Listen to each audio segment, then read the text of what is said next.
Саймалуу таш мамлекеттик жаратылыш паркы Жалал Абад облусунун Тогуз-Тороо районунда жайгашкан. Бийиктиги деңиз деңгээлинен 3200–3400 метрде түзөт. Негизи Саймалуу таш мамлекеттик жаратылыш паркына жеңил машина келбейт. Жөө жана ошондой эле мындай болгон кызматтык аттар менен гана келүүгө болот. Ал эми жөө келе турган болсок 5 саат убакыт керектелет. Эгерде ат менен келе турган болсок 3 саат убакыт коротулат. Ат менен бас олтуруп 7 километр аралыкта Саймалуу ташка жетип барабыз. Бул жайга жетүүнүн өзү катаал. Кыйынчылыкка туруктуш берген киши гана жетип барып кооздукту көрө алат. Учурда 10 кызматтык аттар бар. Аттардын жардамы менен бийиктикке чыгууга болот. Ал эми келгендердин коопсуздугу болсо мындагы кызматкерлердин милдетине жүктөлгөн. Бизге келген туристтерди биз ушул жерден тосуп алып, аттарды ушундай жайгарып, коопсуздугун карап, Петроглифке чейин алып чыгып алып түшөбүз. Жолубуз кооптуу биздики. Анан ошолордун баарын коопсуздугун бир бала болобу, эки бала болобу, коопсуздугун карап, жакшы алып түшүш биздин мойнубузда болот да.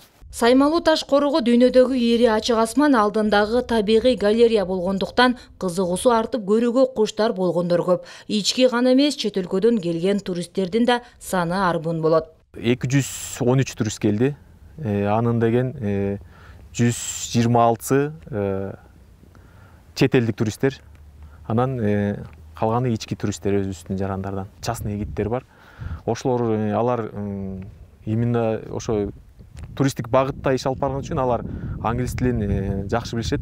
Ошолор менен сүйлөшүүгө барып, ошо биз эгерлерге сабак өтүп турабыз да. Биз турган жер Саймалуу таштын эң көп петроглифтер жайгашкан жери. Бул жерде болсо мынакей өзүңүздөр көрүп тургандай эле ар түрдөгү жаныбарлардын жана ошондой эле адамдардын сүрөттөрүн көрүүгө болот.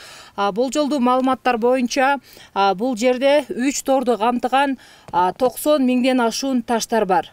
Петроглифтердин ээлеген аймагы 7 гектарды түзөт. Таш бетине түшүрүлгөн айрым белгилерди түшүнүү кыйын, бирок жаныбарлардын, адамдардын сүлөкөттөрү жана башка символдор кыргыздын ошол доордогу жашоо тиричилигин, маданиятын, коомго, жаратылышка болгон түшүнүктөрү чагылдырылган. Учурда Саймалуу таш коргун ЮНЕСКОнун тизмесине киргизүү иши боюнча аракеттер да башталган. Келечекте максат кылып атабыз, ошону бир ЮНЕСКонун тизмесине киргизүү боюнчачы. Кээ бир таштарда ушу сүрөттөрдүн жоголушун, ушундайларды байкап келатабыз да.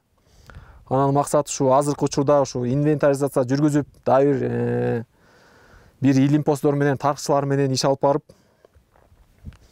анан ушу таштарды сактап калуу максатында ушу алдыда келечекте жакшы иштер бар. Таш бетине чегилген айрым сүрөттөрдүн омкорулуп кеткенине күбө болдук. Бул албетте Саймалуу таштагы уникалдуу сүрөттөрдүн келечегине коркунуч алып келет. Аны менен кошо тарыхыбыз талкаланат. Андыктан уникалдуу тарыхый жайдын ЮНЕСКонун тизмесине киргизүү аракети ийгиликтүү ишке ашсын деген тилек баарында бар. Белгилей кетсек, 2001-жылдын 25 майында бул аймак Саймалуу таш мамлекеттик улуттук жаратылыш сейилбак макамына ээ болуп, ошондон бери коргоого алынып келет. Диана Райымжанова, Буркан Бекматов, Тогуз-Тороо району.